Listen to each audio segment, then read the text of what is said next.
Assalamualaikum warahmatullahi wabarakatuh. Apa kabar para rebahaners pecinta stories dimanapun Anda berada?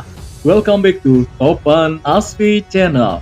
Channel yang selalu menghibur dan dapat menambah wawasan antum sekalian seputar sejarah, kisah nyata, dan legenda.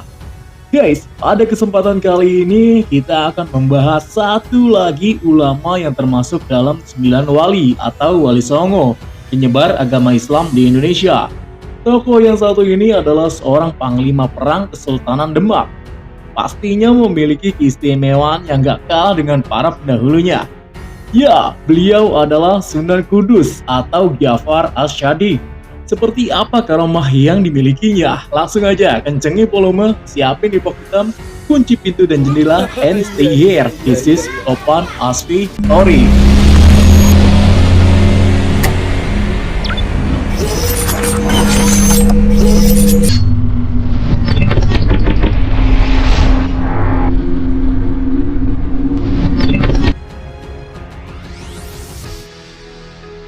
Sunan Kudus adalah ulama dan panglima perang Kesultanan Demak yang termasuk dalam anggota Dewan Wali Songo.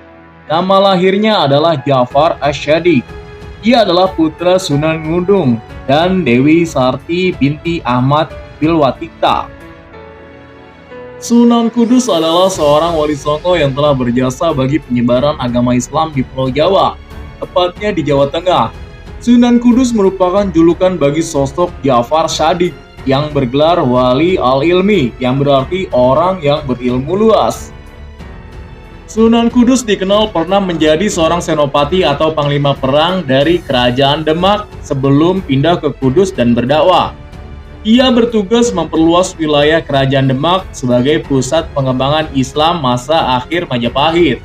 Namun pada saat pecahnya perselisihan di Kerajaan Demak dan wafatnya Sultan Trenggana, ia memutuskan untuk pindah ke Kudus dan mulai fokus untuk berdakwah menyebarkan agama Islam. Silsilah Sunan Kudus.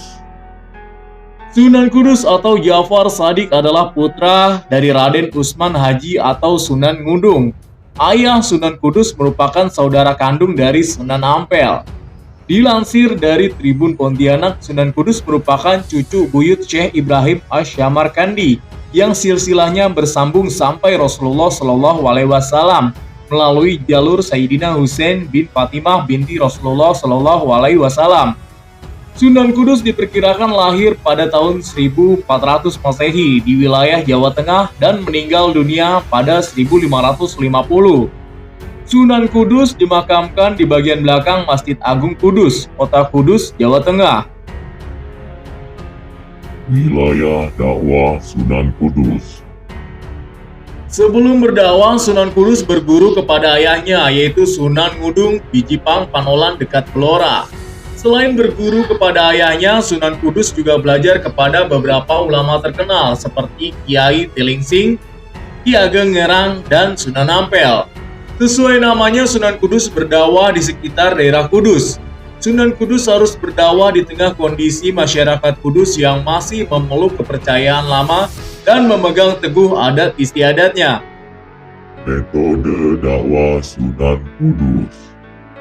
Sunan Kudus menggunakan cara-cara yang bijaksana dalam berdakwah. Dengan melihat situasi dan kondisi masyarakat setempat, cara dakwah Sunan Kudus adalah dengan menggunakan pendekatan seni dan budaya sebagaimana yang dilakukan oleh wali songo lainnya.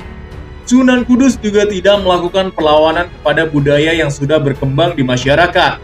Bersama masyarakat, Sunan Kudus membangun Masjid Kudus dengan menara, padasan, atau tempat wudhu yang mengadopsi arsitektur bergaya bangunan Hindu-Buddha. Masjid Kudus atau Masjid Al-Aqsa yang dibangun pada tahun 956 Hijriah atau 1537 Masehi memiliki menara yang berbentuk seperti candi. Ia kemudian diangkat sebagai imam besar Masjid Agung Demak, Masjid Kerajaan Islam Demak yang menjadi pusat dakwah dan pengkaderan para penyebar Islam. Di samping menyampaikan ajaran Islam, Sunan Kudus juga mengajarkan beberapa keterampilan kepada masyarakat seperti pandai besi dan alat-alat pertukangan lainnya. Ia juga ahli dalam ilmu pemerintahan dan kesusastraan, serta dikenal sebagai pedagang yang kaya. Guys, metode penyebaran agama Islam oleh Sunan Kudus dinilai sangat efektif ya, karena beliau sangat menjunjung tinggi nilai toleransi. Penelitian mengenai pemikiran Sunan Kudus tentang adaptasi budaya sebagai manifestasi konsep hubungan self-order bertujuan untuk menganalisis pola adaptasi budaya yang dilakukan oleh Sunan Kudus. Menganalisis konsep Sunan Kudus tentang diri dan lainnya atau self-order dalam melakukan adaptasi budaya, memberikan refleksi atas strategi Sunan Kudus dan merelevansikan dengan keadaan masyarakat Indonesia saat ini. Penelitian ini merupakan penelitian lapangan yang didukung oleh data pustaka dengan model historis faktual mengenai Sunan Kudus. Pengambilan data lapangan menggunakan metode purposive informan. Dalam penelitian ini adalah Dani selaku Ketua Yayasan Menara Kudus, Juru Kunci Menara Kudus. Masyarakat Kudus khususnya warga desa Kauman dan desa Majebo rentan usia 60-80 tahun. Hasil penelitian ini menunjukkan pertama, dasar berpikir yang melandasi pola adaptasi Sunan Kudus didasarkan pada tujuannya dalam menyebarkan Islam di Kudus dan amar ma'ruf nahi mungkar. Atas dasar berpikir tersebut, sikap-sikap yang dilakukan Sunan Kudus selalu mengedepankan sikap handap asor dan teposliro, lantan sah migunani. Kedua, konsep self-order dalam adaptasi budaya Sunan Kudus merupakan sebuah timbal balik konsep diri Sunan Kudus terhadap dirinya dan orang lain, serta orang lain terhadap diri Sunan Kudus. Sunan Kudus memiliki konsep diri sebagai seorang sunan dan wali. Konsep diri Sunan Kudus dalam hubungan dengan Tuhan adalah diri secara caraka atau utusan Tuhan di dunia. Ketiga, strategi adaptasi Sunan Kudus dapat diterapkan sebagai refleksi kondisi masyarakat Indonesia saat ini yang dihadapkan pada konflik intoleransi karena adanya eksklusivitas. Sunan Kudus mengajarkan pentingnya sebuah konsep diri dan orang lain yang didatangi secara tepat, sehingga segala tindakan yang dilakukan dapat melahirkan harmoni dalam bersosialisasi dan menanggalkan eksklusivitas diri. Petilasan Sunan Kudus. Sebelum menjadi seorang Sunan Kudus, ia dikenal sebagai Raden Amir Haji yang menikahi Dewi Siti Rahil binti Sunan Bonang. Hubungan Raden Amir Haji yang erat dengan Sunan Ampel mengangkatnya menjadi seorang wali songo yang bergelar Syekh Jafar Siddiq atau Sunan Kudus. Ia banyak berilmu pada Sunan Kalijaga. Setelah itu ia merantau ke berbagai daerah di Jawa Tengah, tepatnya di Sragen, Simo, dan Gunung Kidul. Mirip dengan pendekatan Sunan Kalijaga, ia menyebarkan agama Islam dengan membangun toleransi pada kebiasaan dan budaya lokal. Beberapa pilar yang ia terapkan dalam penyiaran agama Islam adalah tidak melakukan konfrontasi secara langsung kepada masyarakat dan membiarkan adat yang memang sulit diubah.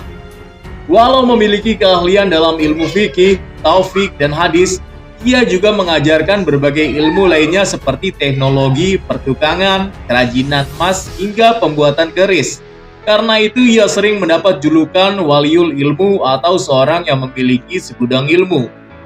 Sunan Kudus wafat pada 1550 Masehi dan makamnya terletak tepat di belakang Masjid Al-Aqsa di Menara Kudus, Desa Kauman, Kecamatan Kota.